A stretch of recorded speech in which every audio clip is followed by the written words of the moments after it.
오늘도 주시는 하나님의 말씀 속에서 많은 은혜를 받으시기를 바랍니다. 우리는 조금 전에 읽었던 열왕기하 6장 1절에서 7절의 본문을 대하면서 언뜻 우리가 전해 들은 동화책의 한 장면이 연상될 것입니다. 바로 금도끼와 은도끼 이야기입니다. 내용이 이러하지요. 산신령이 도끼를 빠뜨린 사람에게 금도끼, 은도끼를 보여주며 이것이 내 도끼냐 하고 물으면 도끼를 빠뜨린 사람은 자기의 것이 아니라고 말하면서 자신의 도끼는 새 도끼임을 밝힙니다. 정직함에 탐복하여 산신령이 금도끼와 은도끼를 그에게 함께 주었다는 동화입니다. 이 이야기에서 사람이 정직하면 하늘도 도우신다는 천호신조의 교훈이 깔려 있습니다.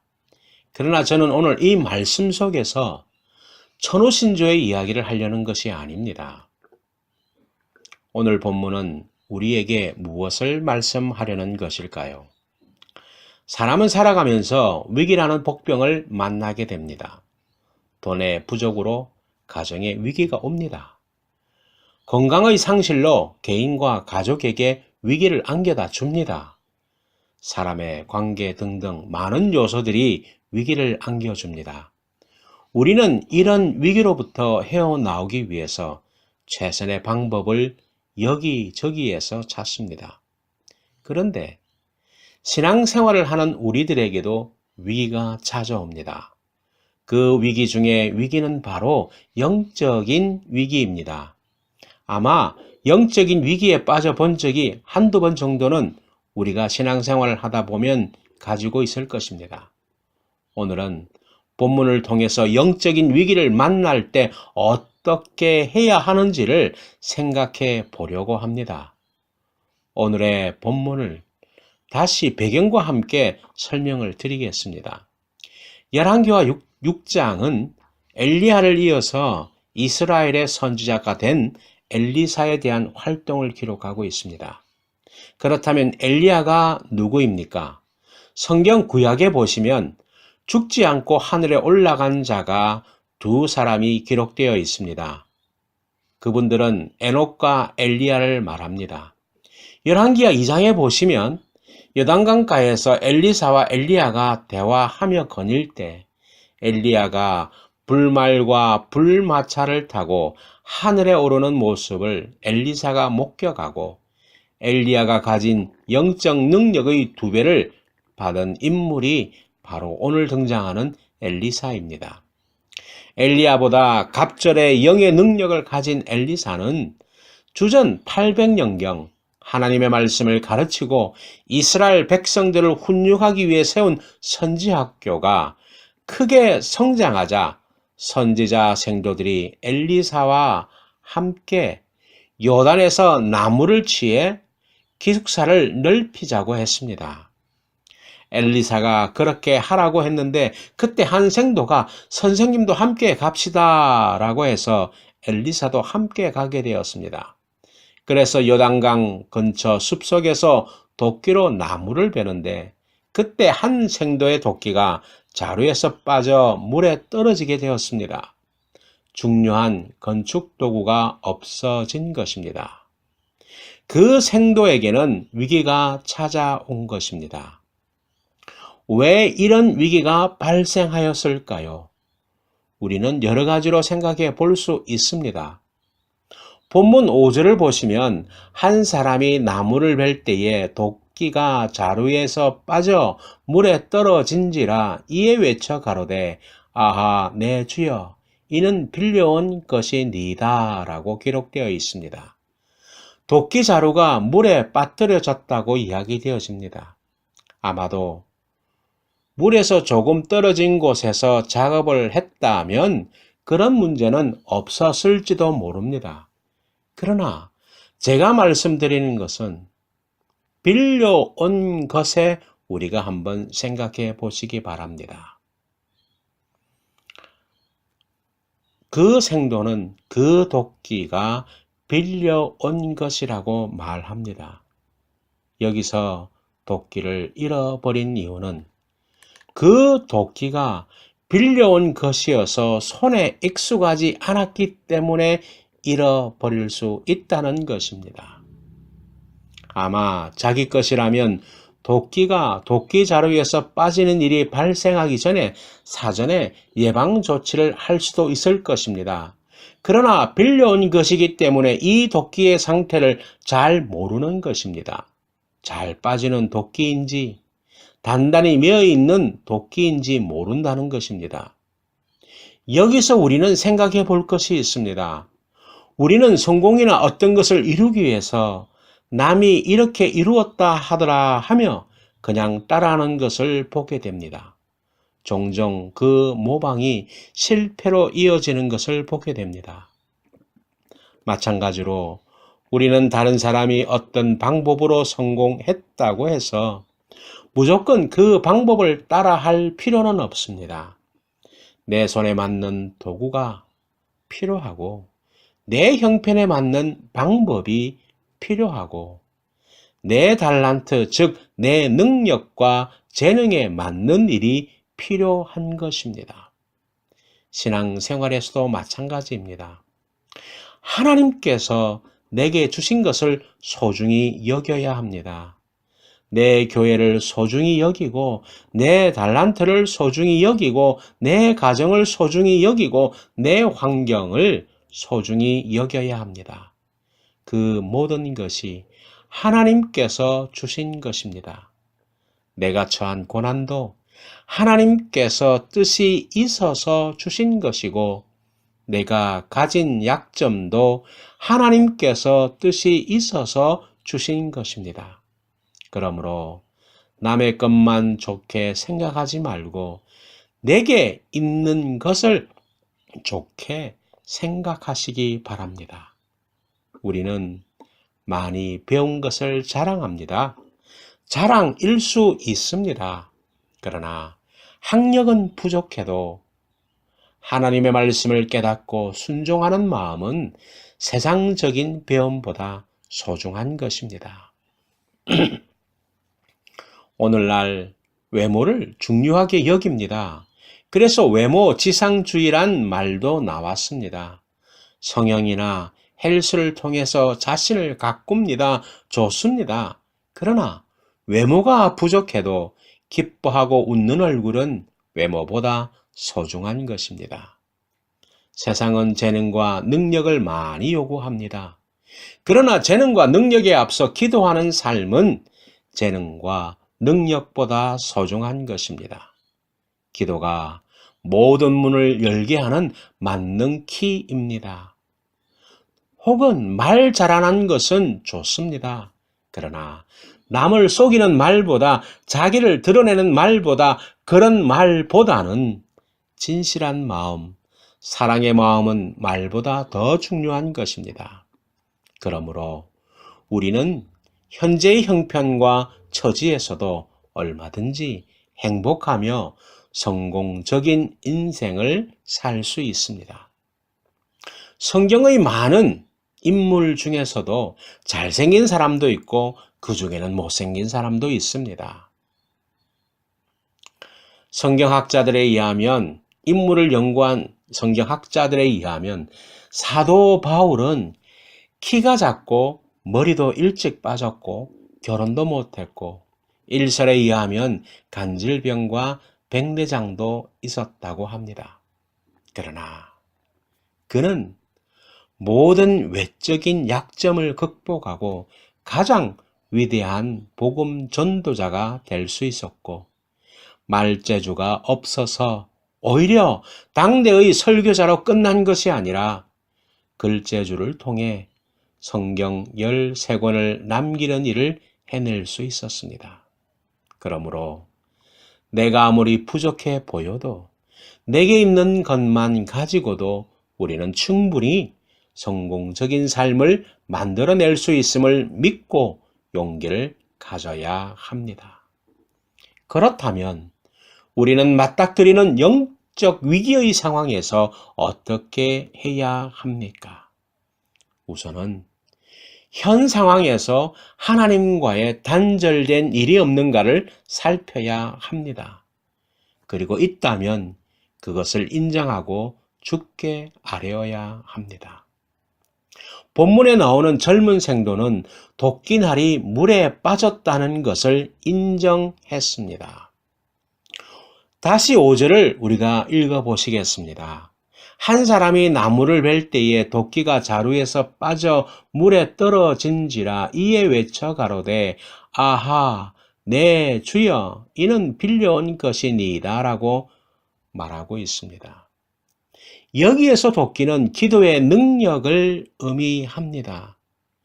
이 생도는 기도의 능력을 상실함을 말해주고 있습니다. 단순히 빌려온 도끼, 남이 하기에 신용만 하는 신앙생활과 기도도 상실한 상태를 말해주고 있는 것입니다. 그에게는 진정으로 영적 위기를 만난 것입니다. 간신히 생도라는 티라도 내고 있었는데, 기독교인이라는 티라도 내고 있었는데, 그마저도 잃어버리고 진정으로 영적인 위기를 만났다는 것입니다. 그러면 우리는 그러한 영적인 위기를 어떻게 알 수 있습니까? 두 가지만 점검해 보시면 알 수 있습니다. 우리가 하나님을 향한 사랑을 잃어버리지는 않았는가? 그리고 믿음은 예전과 같은가? 주님을 향한 첫사랑은 늘 가지고 살아가고 있는가? 만약 이 두 가지의 질문에서 내가 사랑을 잃어버렸고 믿음이 식었다고 하면 그 사실을 그대로 인정하고 현 상황과 문제를 하나님께 아뢰어야 합니다. 선지생도는 도끼가 자루에 빠졌을 때 엘리사 선지자에게 아뢰었습니다. 이처럼 우리가 어떤 문제를 만나거나 위기를 맞게 되면 누구를 찾아 해결하려고 하는가는 굉장히 중요한 문제일 수 있습니다. 그러나 영적인 위기를 만났음에도 불구하고 세상적인 방법으로 그 문제를 해결하려고 해서는 안 된다는 것입니다. 오늘 우리들은 이 선지생도처럼 하나님의 종을 찾아서 아뢰듯이 우리는 문제의 해결자이신 하나님을 찾아야 합니다. 본문에 등장하는 이 생도는 말하기를 아하 내 주여 하며 탄식하며 엘리사에게 고백합니다. 이것은 애통하며 회개를 말해주고 있습니다. 그래야 우리의 문제가 해결되는 것입니다. 그리스도인에게서 문제가 생기면 제일 먼저 필요한 것이 애통하며 회개하는 자세인 것입니다. 성경을 보시면 극심한 문제 속에서 하나님의 은혜를 받은 사람은 다 애통하며 회개한 사람입니다. 베드로가 그리하지 않았습니까? 다윗도 그리하였습니다. 우리는 조금 전에 불렀던 찬송가 190장에서 애통하며 회개할 마음 충만하게 합소서라고 우리가 찬송을 부르지 않았습니까? 그 찬송대로 애통하며 회개하는 마음이 충만해야 우리는 하나님의 은혜를 입게 되는 것입니다. 회개란 주님 앞에 솔직하게 되는 것입니다. 우리는 덮으려 하지만 자꾸 덮으면 안 됩니다. 지금 한국에는 미투 운동으로 사회가 변하여지고 있습니다. 좋은 현상입니다. 그래서 사회가 솔직해지고 죄악이 조금이라도 줄어들면 좋겠습니다. 한 가지 거짓말을 하려면 10가지 거짓말을 해야 한다고 합니다. 더 큰 실수를 자행하게 되는 것입니다. 그냥 솔직하게 주님 앞에 주님, 제가 주의 뜻대로 살지 못했습니다. 주님의 은혜와 감사를 잃어버렸습니다. 주님 앞에 기도하지 못하였습니다. 기도의 능력인 도끼를 잃어버렸습니다라고 고백하는 것입니다. 그럴 때 우리가 부족함을 인정하는 만큼 우리는 더욱 하나님의 은혜와 가까워지고 우리가 어리석은 존재임을 인정하는 만큼 하나님의 지혜는 더욱 우리 곁에 머물게 될 것입니다. 여러분, 기억하십시오. 우리가 기도만 회복된다면 잃어버린 것도 다 회복할 수 있습니다. 우리가 기도만 얻는다면 가장 소중한 것을 이미 다 얻은 셈이나 다름없습니다. 아무리 문제로 사방이 막혀도 하늘은 열려 있습니다. 기도로 하늘 문을 열면 문제에 닫힌 문도 반드시 열립니다. 기도하면 응답됩니다. 주님께서는 구하라 그러면 주실 것이요 두드리라 그러면 열릴 것이라 하셨습니다. 그리고 찾으라 그러면 찾을 것이라 라고 약속하셨습니다. 기도할 수 있는데 기도는 하지 않고 슬퍼하고 낙담하고 원망하고 섭섭해하면 안 될 것입니다. 우리가 기도를 회복하면 문제는 반드시 풀리게 될 것입니다. 성경은 우리에게 기도의 응답에 대한 약속의 말씀을 주셨지 않습니까? 잠언 16장 3절에 보면 너의 행사를 여호와께 맡기라 그리하면 너의 경영하는 것이 이루리라고 말씀하였습니다. 그리고 제가 좋아하는 시편 37편 5절과 6절의 말씀 속에도 보면 너의 길을 여호와께 맡기라 저를 의지하면 저가 이루시고 내 의를 빛같이 나타내시며 내 공의를 정오의 빛같이 하시리로다 라고 말씀하셨습니다. 문제를 하나님께 간구하고 맡겨야 하는 것입니다. 그리고 연이어서 말씀하시죠. 오늘 본문은 간구하고 맡기는 자에게는 회복의 축복이 주어진다는 것입니다. 6절을 보시기 바랍니다. 하나님의 사람이 이르되 어디 빠졌느냐 하매 그곳을 보이는지라 엘리사가 나뭇가지를 베어 물에 던져 쇠도끼를 떠오르게 하고 라는 말씀이 있습니다. 선지생도로부터 도끼가 빠졌다는 소식을 들은 엘리사는 나뭇가지를 베어 물에 던져서 도끼가 떠오르게 했습니다. 이 말씀 속에서도 보면 우리 출애굽기 15장에 보면 마라에 물이 있어서 못 먹었을 때에 모세에게 하나님은 한 나무를 지시해 주셨고 그것을 넣었을 때 쓴 물이 단물이 되었습니다. 그래서 이스라엘 백성들은 목마른 갈증을 해결할 수 있었습니다. 거기에도 나무가 나옵니다. 따라서 신학자들은 이 나무의 상징은 주님의 십자가라고 가르치고 있습니다. 그렇습니다. 주님의 십자가의 은혜만이 우리를 회복시켜 줄 수 있다는 것입니다. 그리고 도끼가 떠오르는 기적이 있을 때 그것을 잡는 것은 우리가 해야 할 일이라는 것입니다. 사랑하는 뉴카슬 열린교회 성도 여러분, 오늘 이 시간 우리의 삶의 뒤안길을 생각해 보시기 바랍니다. 우리는 하나님의 은혜를 다 체험하시고 살아오고 있습니다. 지나보니까 다 어려운 순간은 그때뿐이었습니다. 절망적인 순간에서도 사는 길은 있었고 고난 중에서도 축복의 조건, 감사의 조건이 많이 있었습니다. 그런 생각을 하면 우리는 불안하거나 낙담하거나 좌절해야 할 필요가 없습니다.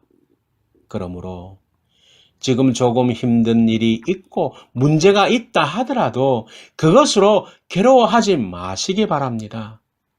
배의 돛은 무겁지만 그것이 있어야 바람을 가르고 항해를 할 수 있습니다. 나에게 고통과 위기는 결코 나쁜 것이 아닌 것입니다. 하나님께서 인간에게 주시는 것에는 나쁜 것은 없습니다. 오히려 쓰다고 할 수 있습니다. 옛말에도 입에 쓴 것이 약이라고 하였듯이 인생의 귀한 보약이 될 수 있습니다. 때로는 위기가 있어야 우리는 더욱 성숙하게 될 수 있고 더욱 하나님의 은혜를 체험할 수 있습니다. 언제나 우리에게는 하나님의 은혜가 있고 하나님의 사랑이 있습니다. 그러나 우리는 반드시 기억하며 사셔야 할 것이 있습니다. 그것은 예수님의 십자가를 늘 붙들고 사는 길입니다. 예수님을 붙잡고 사는 사람은 결코 실패하거나 쓰러지지 아니합니다. 오늘도 주님은 우리들에게 그것을 지불하 하십니다. 예수 그리스도의 십자가를 붙잡고 그분께 늘 기도하며 사는 능력의 삶, 형통의 복된 삶이 되시기를 주님의 이름으로 축원합니다.